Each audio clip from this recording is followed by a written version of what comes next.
This alliance, through series of investigations, have uncovered myriads of documents and petitions indicting some serving and non-serving members of staff, lawyers, and certain individuals who, through false pretense, collected the sum of $1,536,000 in a manner that epitomizes the classic advance fee fraud, popularly known as 419. In documents already in public domain, it was revealed that one Mr. Luxon Emmanuel of LJ Holdings, the purported seller and representative of the NNPC, on June 2nd, 2025, in a purchase and sales agreement signed by Licena, the DMCC, who is the victim in this case, brazenly used the logo and particulars of the NNPC to collect funds for the purpose of crude oil sales. In these documents, the Executive Vice President upstream, Mr. Ntia, signed in his capacity, while Danny Kwon signed in the capacity of the escrow agent attorney for the NNPCL. These actions consider the face of Licena on the authenticity of the deal.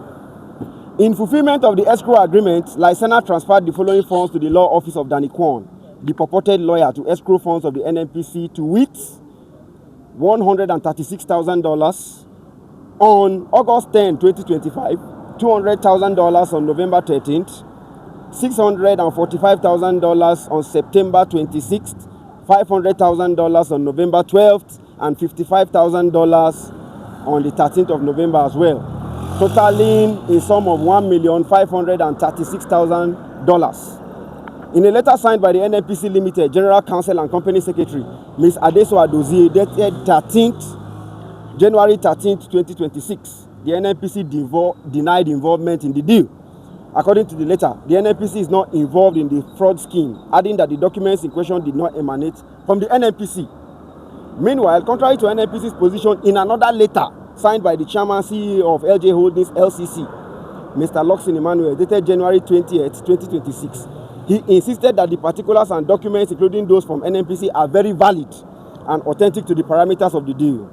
However, the Executive Vice President upstream, Mr. Ntia, whose name featured prominently in the deal, has till press time refused to respond to letters sent to his desk.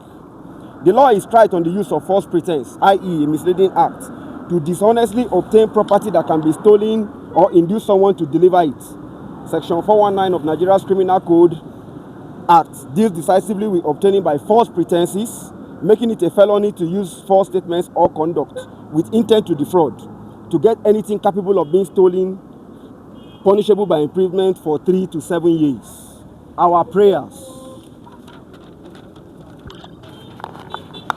The Federal Republic of Nigeria, under the leadership of President Bola Ahmed Tinubu, is employing tremendous efforts to not only get things right, but to reshape the narrative surrounding the good image of our beloved country.